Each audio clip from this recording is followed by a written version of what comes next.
Welcome back to the morning show here on Arise News with me, Katura King.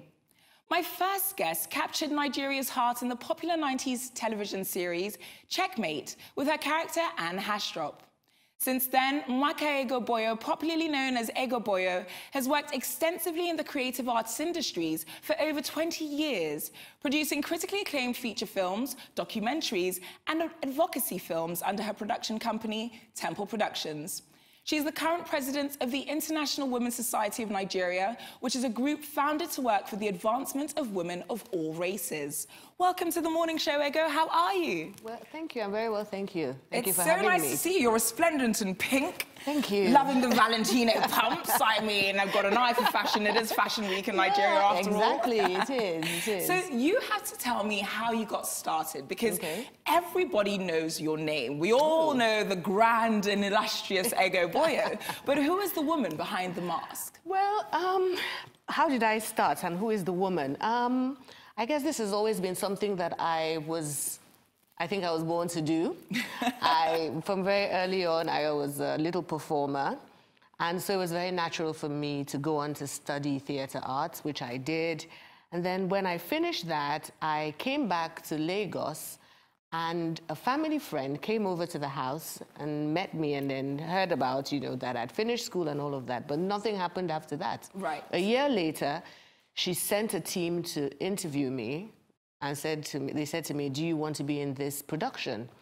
And I said, okay, yes. Asked me to read a script, and that was it. They offered me the part the week after, and 5 years later, we did well, not 5 years later, we did the show for 5 years. I was about to say, it took 5 years for them to produce a TV show? No. We did the show for 5 years, and it went on to be very successful. And this is Checkmate we're talking about. Checkmate, yes. So, I'd like to say I wasn't born then, but unfortunately I was. Oh, okay. But for those that do not know Checkmate, shall we educate them? Yes, please, with a short clip? Let's do it. Did I tell you? Anyway, Sha, Mary, I'll call you later. Have a nice day. Bye. Yes? Good morning. Can I see Benny Bohatron, please? He's busy. Come back next week. Please, could you tell him Anne? Anne, what are you doing here? Hello, Benny. It's nice to see you again. Could you please sign this document and hold all calls? Why are you here, Anne? What a way to welcome me home, big brother. Anyway, I've come to help. Thanks for the offer, but your help is not needed here. I'm sure your stock and finance company nearly needs you. Why don't you go... Wow, look at that dress. I know, very 80s. My goodness. What was that like, working in film in Nigeria in the 80s? Well, it was interesting. It was a very different time. It's very different from how it is now. It was one of those shows that was one of the first shows that sort of highlighted a very boardroom-like, a family, the boardroom challenges and all of that. So it was very different, very fresh at the time. And I mean, you saw the fashion. We were cutting edge, very fashionable at the time. Yes, we were. And it was really interesting. It was not as involved, intrusive as it can be now. It was quite easy to do, really. It was. And what was the pay like back then? The pay wasn't bad. Really? It wasn't bad for that time. Wow. It was quite good. We made a good living. Yeah. It's amazing to see the quality of production way back in the 80s. Yes, there are certain films and movies that I've seen in 2017 that don't even match that. Oh, I know. We were very big on quality, and that was what the focus, which was, I think, made a lot of people really buy into the show. It was the quality across the board of everything. That's amazing. Yeah. So you studied theatre arts, but what did you actually think you were going to be when you were growing up? I think initially when I was growing up, I thought I was going to be a lawyer because I like to perform, which I guess lawyers do well when they stand up in court. So I thought lawyer for sure, and I think my parents wanted that as well. But I mean, as I grew older and I sort of looked into entertainment, I thought I saw a future for myself there. Yeah. So I pursued it, and thankfully, they supported me with a bit of resistance, of course, parents. I can imagine, because African parents traditionally, even now, will say, no, you must become a lawyer, an engineer, a doctor, if you tell them you want to pursue a career in the creative industries. But I think they're starting to warm up to the notion now. But back then, Yeah. Well, did you get a lot of kickback? The thing is, I didn't. My dad wasn't very happy in the beginning because he had he was a judge, the whole law thing, and he really saw me as, sort of following in his footsteps. But I mean, when I made the decision, he just said, he asked me a question. He said, do you think it's something that you can do that will support you? And of course, with youth and all that, I said, yes, of course, of course. So I went, he said, okay. So they were very supportive. Wow. I'm sure there was a lot of trepidation. In the beginning, it was something that, as you said, a lot of families and, just didn't understand, how we were going to be able to survive. But they were supportive. You made it work. Yes, yes. So what personal event would you say shaped you the most? Growing up, pursuing this career in theatre arts, where did you draw your motivation from? I think I drew my motivation mainly from watching the greats. I have always been, such a huge fan of, film noir, the black and white movies, and then television in the 80s, Alexis Carrington, oh, my goodness. all I of those. I just started watching the remake, by the way. I'm watching it as well. And those were the things that sort of drew me further into, performing and wanting to be in front of the camera. Wow. So, yeah, that was that early motivation. So what would you say you love the most about being an actress? I haven't been an actress for a few years.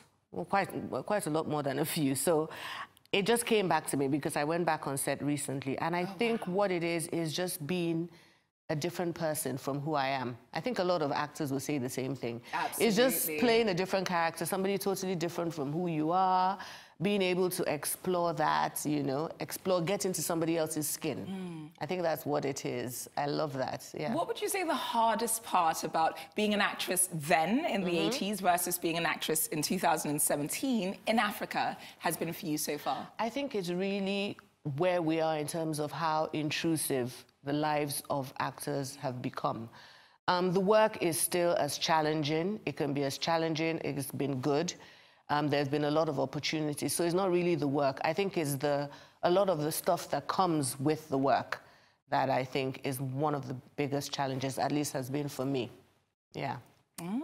Interesting stuff. Now, you are an actress, or you started out as an actress, but you've developed into a film producer and movie maker. Yes. What has that transition been like for you?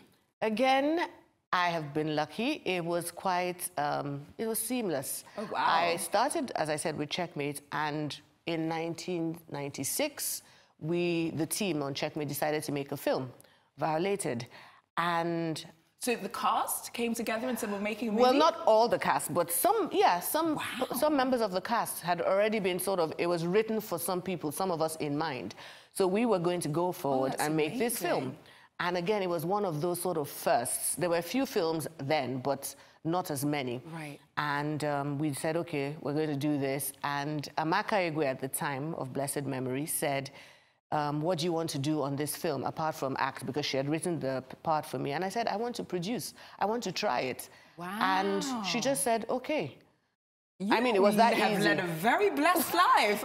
This is not everybody's story. I know, it isn't. It isn't. Wow. And so I went on and, yes, I produced Violated, and it was very successful. I think I found my inner, there was that talent there, but it was really something that then struck that chord, and I said, okay, this is where I'm going forward with, yeah. So that was it. Which would you say you prefer more? In front or behind the camera? Behind the camera. The scrutiny in front of the camera is so much. I agree. I wish I was able to just wake up and not have to put on a full face of makeup. There's something great about that as well. Not every day.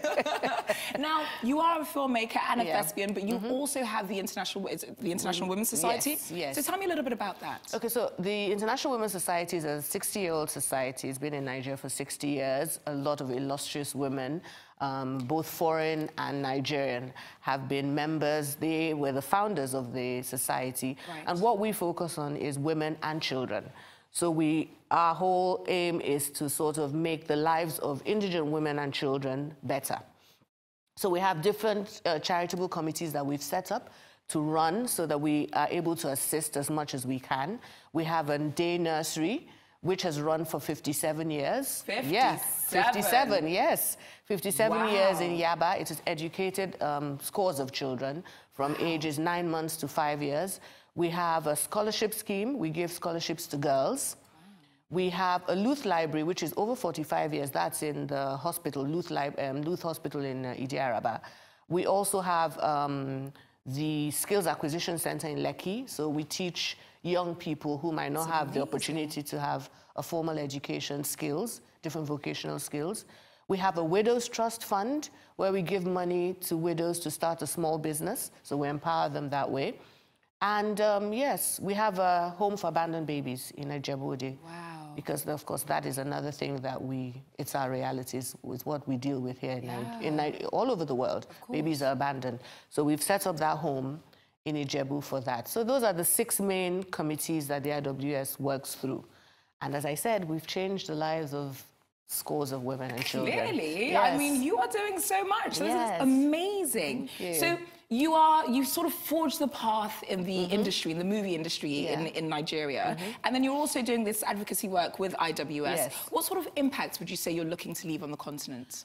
I want to leave, well, obviously a huge impact, but what I want to do is really change the way, the lives of women and children. I want women and young girls as well, for their lives to be seen as valuable, because that's the challenge that we have faced for so long. For women's lives to be seen as equally valuable as men's. I want women to have all those opportunities that are open very naturally to men. I want girls to be able to aspire to and achieve what their goals, what they want to be. You know, I want them to grow up and feel like I did. I grew up thinking I could be anything. Yep.